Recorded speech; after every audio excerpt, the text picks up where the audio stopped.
नमस्कार विद्यार्थियों, स्वागत है आप सभी का आपके अपने YouTube प्लेटफॉर्म उदय एजुकेशन में। बात करेंगे इस वीडियो में कक्षा 6 के हिंदी विषय के पेपर के बारे में, जो कि आपके आगामी परीक्षा की दृष्टि से काफ़ी इम्पोर्टेंट रहने वाला है।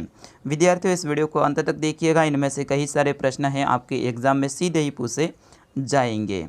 तो वीडियो की करते हैं शुरुआत। उससे पहले आपसे निवेदन रहेगा, वीडियो को लाइक नहीं किया है तो अभी आप वीडियो को लाइक कर दीजिएगा और चैनल को सब्सक्राइब जरूर कीजिएगा। अगर आपको ये पेपर पूरा का पूरा यानी PDF के रूप में चाहिए तो वो भी मैं वीडियो के अंत में बताऊंगा कि आपको ये कहाँ पे मिलेगा। चलिए पहले प्रश्न की ओर बढ़ते हैं। पहला प्रश्न है आपके अपशब्द के रूप में रहेगा, जिसमें प्रश्न यह है कि रस से खा लेती हैं चिड़िया, क्या खा लेती हैं रस से?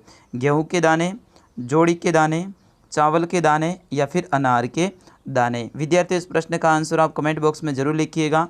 अगर इसका पूरा का पूरा सॉल्यूशन चाहिए तो आप चले जाइएगा हमारी वेबसाइट पे आप गूगल पे जाके आपको सर्च करना है उदय स्टडी। ठीक है, आप क्या करोगे, udaystudy.com, और वहाँ जाके आपको है ना लेटेस्ट जो ऊपर पेज दिखेगा उसके ऊपर क्लिक करना है, वहाँ जाके ये PDF आपको मिल जाएगी। चलिए दूसरा प्रश्न है, गोल हैं खूब मगर इनमें गोल कहा गया है? सूर्य को, चंद्रमा को, आकाश को या फिर तारों को? अगला प्रश्न है, अक्षरों की खोज के बाद मानव को कहाँ जाने लगा है? तो यहाँ पे विद्वान, ज्ञानी, सभ्य या फिर समझदार, यानी अक्षरों की खोज के बाद में मानव को है वो क्या कहा जाने लगा है, ये आपको पूछा जा रहा है। अगला प्रश्न है कि लेखिका बचपन में इतवार की सुबह क्या क्या काम करती थी? अगला प्रश्न है कि केशव और श्यामा ने चिड़िया के अंडों की रक्षा की या नादानी की? क्या किया था वो आपको लिखना है। क्या की थी? नादानी की थी ना, तो वो ये लिखना है आपको।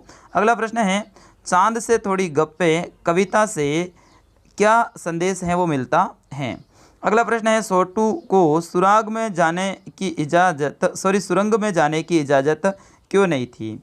अगला प्रश्न है, सागर ने रास्ता छोड़ा, पर्वत ने शीश झुकाया और शायर ने ऐसा क्यों कहा है, लिखो। अगला प्रश्न है, माँ मोहन के ऐसे ऐसे कहने पर क्यों घबरा रही थी? अगला प्रश्न है, प्रकृति जादू किसे कहा गया है? अगला प्रश्न है, आशय स्पष्ट कीजिएगा, यानी इसका क्या करना, आपको आशय स्पष्ट करना है। किसका करना है? हाथ पकड़कर फिर सदा हमारे साथ नहीं फिरती दिन रात, इसका आशय स्पष्ट आपको करना है। अगला प्रश्न है, प्रश्न संख्या 12, लंदन में भोज पर बुलाए जाने पर गांधी जी ने क्या किया? अगला प्रश्न है 13वां, कि नगर से बाहर निकलकर 2 पग चलने के बाद सीता जी की क्या दशा हुई? ये सारे के सारे प्रश्न आपके एग्ज़ाम की दृष्टि से इम्पोर्टेंट है, इन सभी को आप याद कर लीजिएगा। अगला है, बांस की बुनाई मानव के इतिहास में कब प्रारंभ हुई? अगला प्रश्न है, निम्न शब्दों के पर्यायवाची शब्द हैं वो लिखिए। 4 लिखने हैं आपको।